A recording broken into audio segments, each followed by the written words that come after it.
Good morning, GHC. Good Hello, morning. everyone. Good morning. That's an exciting crowd. Thank you so much. I'm Lakshmi Yendapalli, and I'm passionate about the intersection of business, technology, and innovation. And today I'm here to talk about one such intersection, the FemTech market. Before we dive in, I'd like to ask you all a few questions. By show of hands, how many of you have at some point of time used a technology and thought to yourself, there must have been absolutely no women on this development team because that product just didn't work for you as a woman. Look around, that's almost all of you. Now I have another question. How many of you would like to do something to change this, to challenge the status quo? To touch the lives of millions of women by developing products specifically for them? Awesome. I love the energy in this room. You're all not alone. Many other women have felt pretty similar to you before you and chose to do something about it, which is what has given rise to the FemTech technology. Now, if at the end of my 30 minutes here today, if I'm able to persuade even just a few of you in the audience to give shape to your FemTech ideas, I would consider my talk to be a huge success. Let's dive in. What do I mean by FemTech?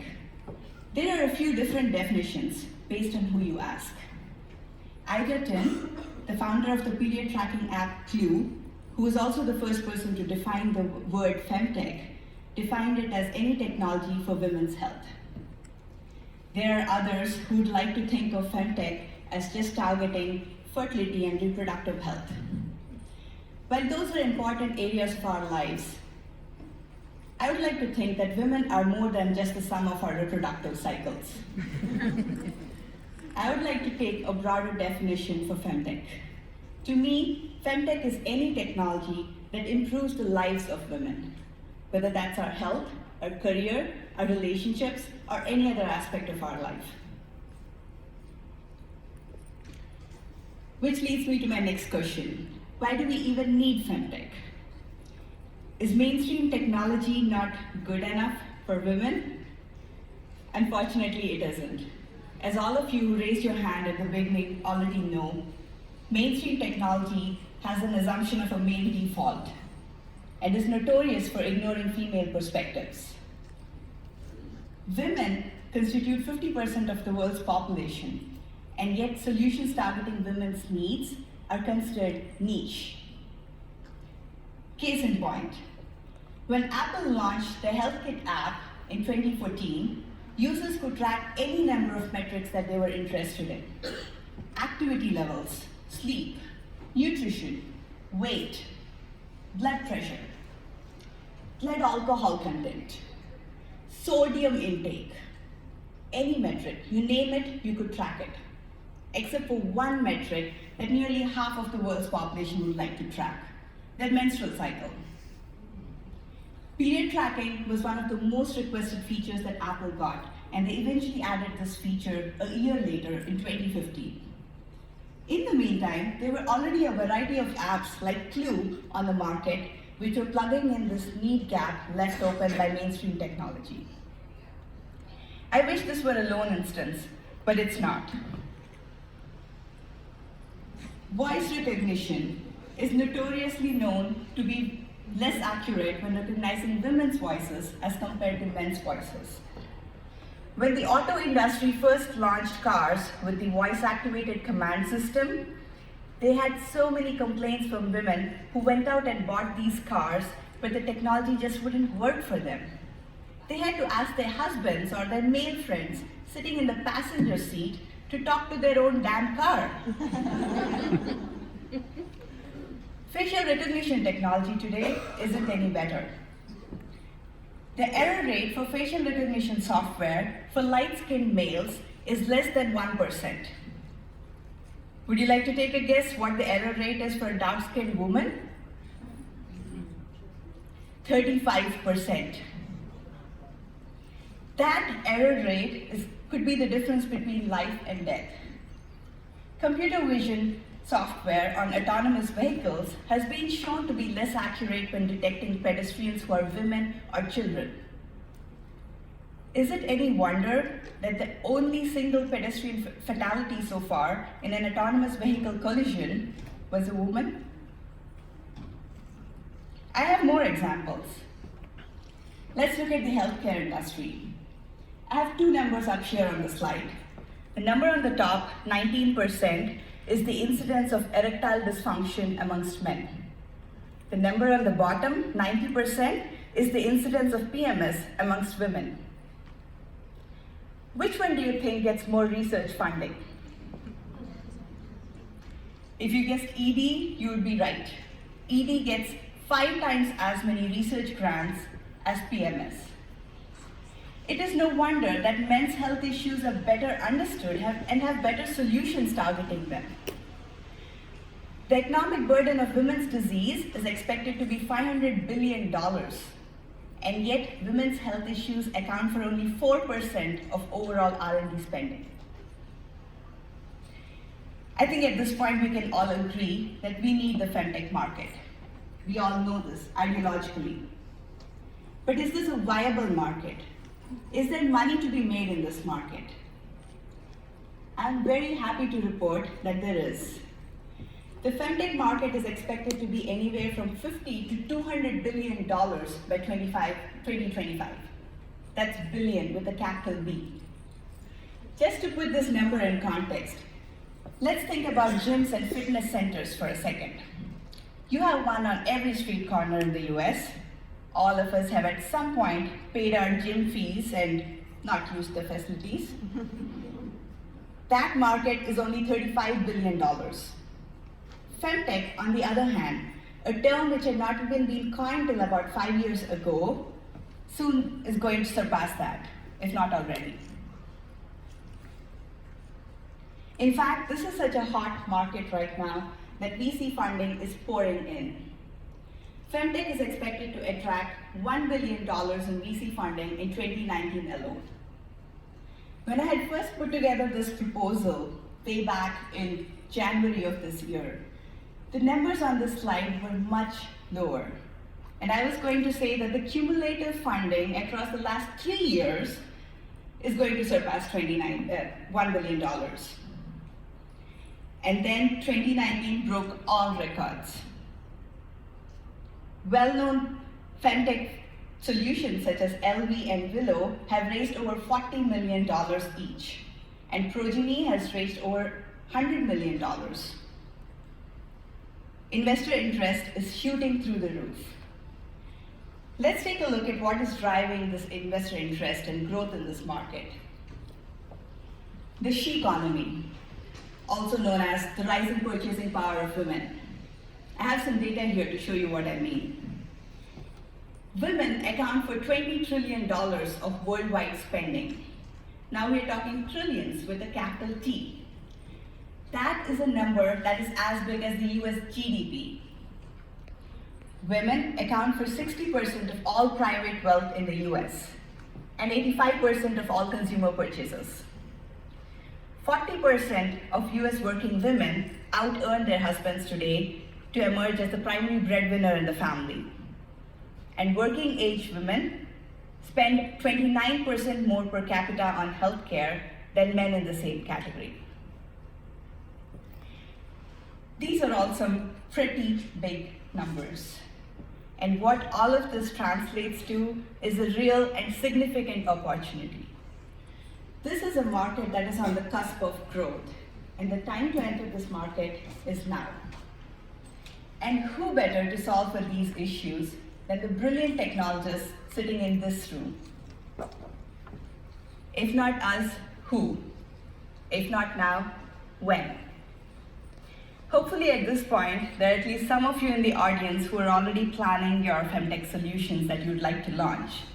So let's talk a little bit about some things to keep in mind as you start strategizing. First up, identify underserved niches in the FemTech market. Before we know which segments are underserved, let's take a look at the overall market landscape. I've broken down the landscape into 4 big categories. First, I have health.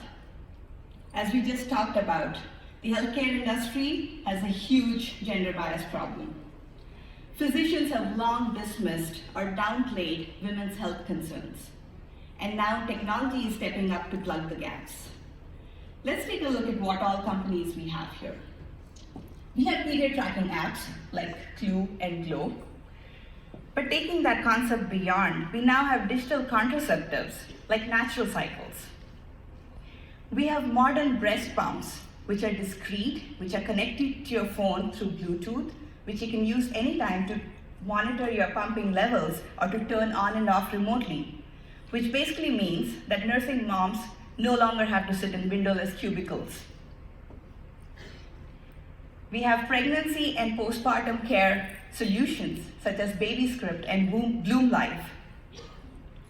We have fertility solutions such as Ava, Kindara, and Carrot Fertility. And we have solutions targeting menopause such as menopause.ai and Genevieve. As you can imagine, this is one of the largest and the most crowded segments within the FemTech market. The next category I have is career. Basically, technologies allowing women to find fulfilling careers and helping companies find diverse workforces. Technology is missing 1 million women every year. Women account for only 26% of the total technology workforce. This is clearly a problem that needs to be fixed pretty soon, and these are some of the companies targeting to do that. We have companies that are marketplaces or job boards specifically focused on women.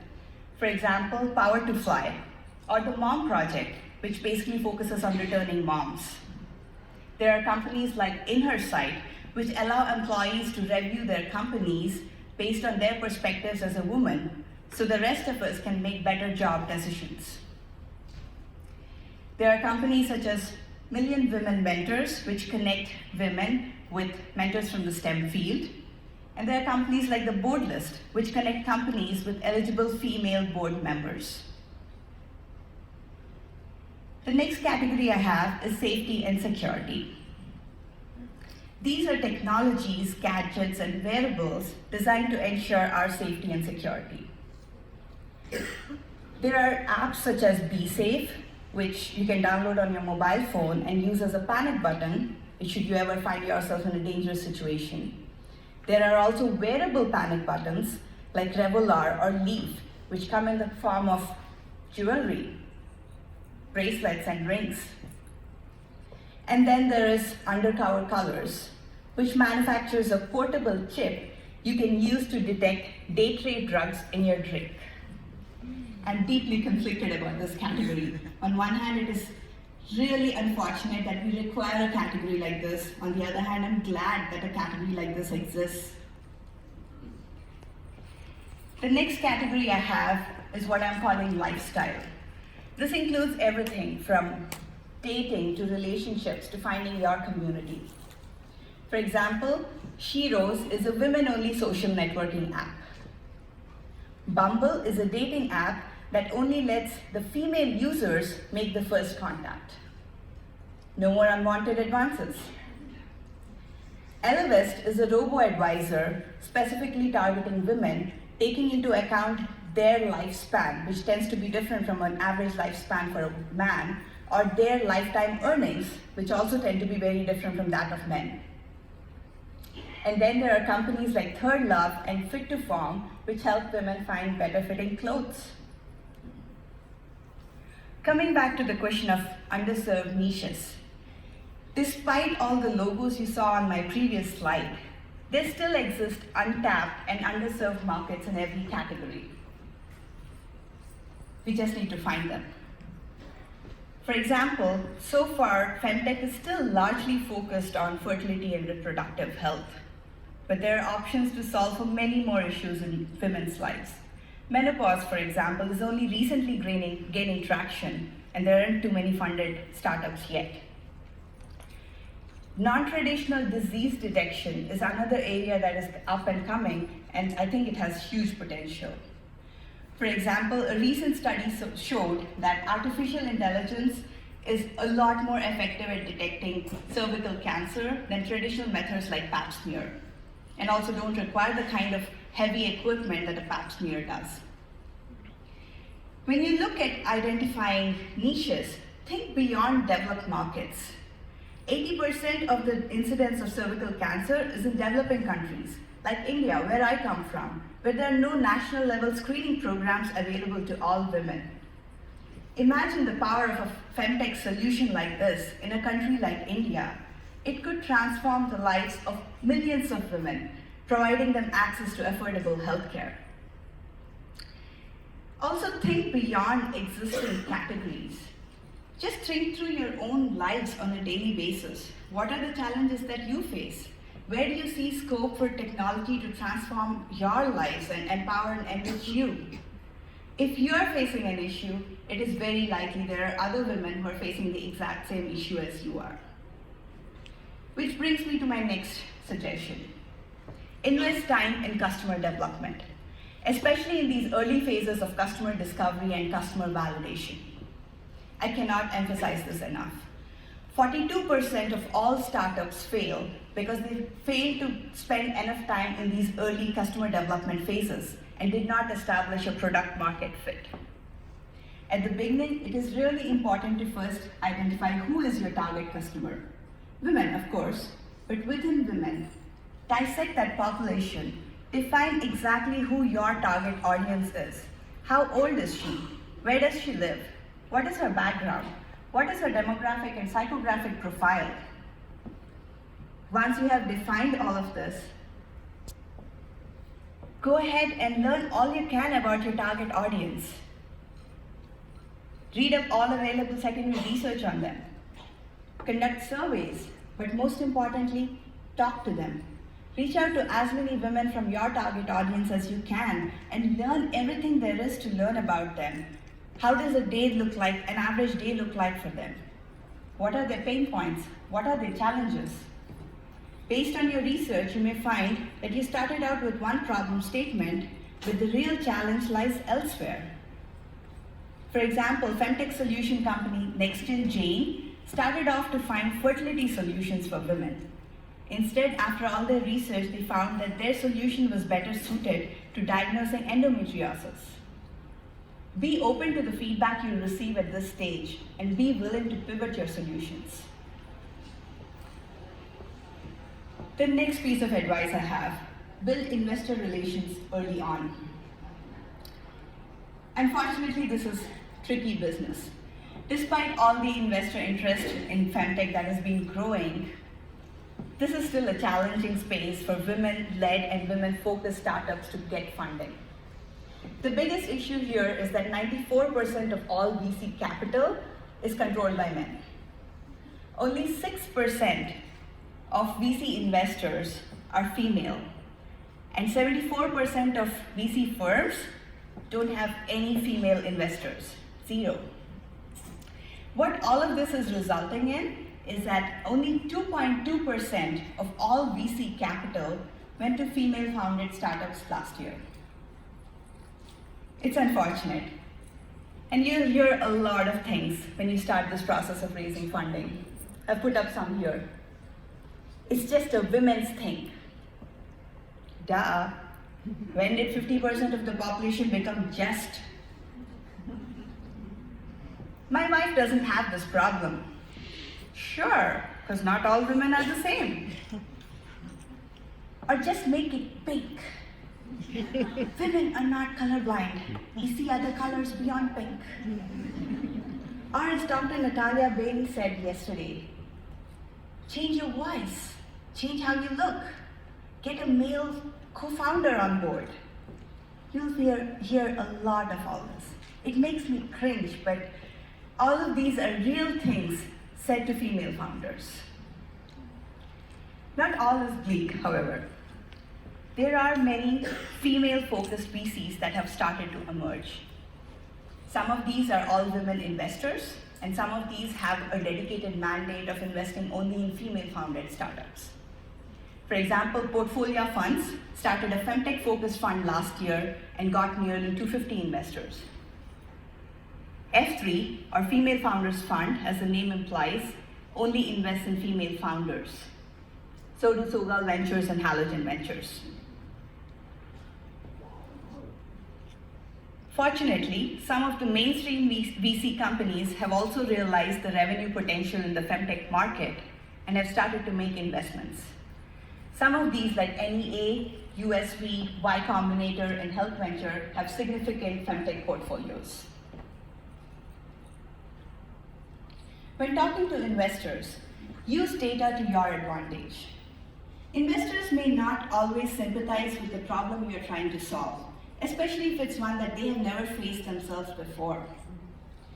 But investors will sit up and listen if you use hardcore quantifiable data. Use data like market size, growth rate, market share, number of subscribers, social media mentions, and revenue and profitability metrics. And finally, find support from your community. Just yesterday, we had picture competitions right here in GHC, meant to promote women founders and help them find funding for their ventures. There are others. FemTech Collective and FemTech Bootcamp both focus purely on FemTech startups. Others like Allraise, Women 2.0, and Women of Wearables provide mentoring to all female founders. I Fund Women is a crowdfunding platform focused on female entrepreneurs. All of these provide one-on-one mentoring support and give you access to a community of other female founders helping you network with VCs. You're not alone. You have a lot of us rooting for your success here. And finally, this is my We Will statement for today. If there is one thing you take away from my talk, it should be that FemTech is still very much in its infancy. There are so many other aspects of women's lives that can be made better through technology. Especially with emerging technologies like AI and IoT, there is scope to transform millions of women's lives. And I would like for all of us in this room to be a part of that disruption by committing to this. We will build better technologies for women and by women. Thank you so much.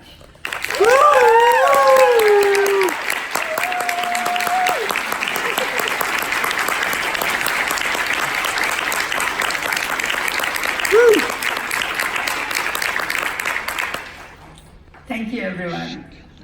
I would love to hear questions, thoughts, suggestions, comments, anything from you all. There are 2 mics here in the room, standing mics. You might have to come to one of them to be audible.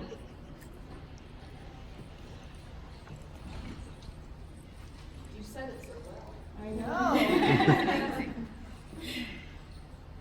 Well, I'll be hanging around here for a bit, so you can come talk to me. Yeah, thank you. So, in looking at some of the examples that you provided, a lot of FemTech is B2C, meaning built expressly for consumers. Do you see any opportunity in the enterprise space to build B2B FemTech? Absolutely, and there are a few out there that are solving for this already, but obviously, as you can imagine, the primary focus is your end consumer, who's the female or the C directly. There are a few out there already though. For example, Carrot Fertility helps companies offer better fertility coverage to their employees. A lot of the job boards, while they are helping women find better jobs, they're also helping companies fill their workforce with a more diverse population. So yes, there's definitely things happening in that direction. And as FemTech becomes more popular, I'm sure there'll be more solutions that will be coming up. So for the organizations that are helping women who are interested in entrepreneurship or starting their companies, are these mostly based in California? Because I live in Florida, I have some ideas. I'm looking for support, but Florida is not really known for startups. Right. So I will have to go back and look exactly where they're based out of. They're all based in the US, at least the logos I had on my screen, but I'll have to look up exactly where they're based out of. But then the world is becoming a smaller place with technology. I'm sure there's options to connect with these organizations, even if they're not in Florida. Okay. But I'd love to check and come back to you. Thanks. Thank you for asking. As a student, it's a really wonderful opportunity to be in a place like Grace Hopper and to have exposure to all of these wonderful ideas. So firstly, thank you for that. Yeah? But secondly, it is very hard to come across this kind of information, I feel like, other than at events such as this. So do you have suggestions for how we could find and like connect with these sorts of organizations, how we would even know about these types of wearables and apps and products? Everything is so saturated these days, so it's very hard to find like specific products and stuff of that nature. So any suggestions? Well, a lot of these are still small startups, so word of mouth is their biggest way of getting to people. But for example, if you're in any of the women-only forums on Facebook or LinkedIn, there's a lot of information that gets shared there. But also, FemTech itself is rising in popularity. The search term FemTech has become more popular these days than it was a year or two ago. And there's a lot more coverage that the space is getting now. So it's a recent development. It's only in the last few months that this is really happening, but there's definitely more coverage. And I'm happy to talk about the topic anytime. I can go on for hours. Thank you so much. Okay. Thank you. Do you mind if I add to that? Yeah. So there is a report called the Cassandra Report, which is a consumer marketing report. It's very expensive unless you can get your company to pay for it, but Cassandra also emails out a daily newsletter, which essentially breaks down their report into bite-sized pieces. That's how I've learned a lot about FemTech and new consumer technologies. So I highly encourage you to sign up for Cassandra Daily. Thank you for sharing that. I'll definitely look it up. Awesome. I think we are at time as well, but I'll be around here, so if you'd like to talk, please come find me here or at the PwC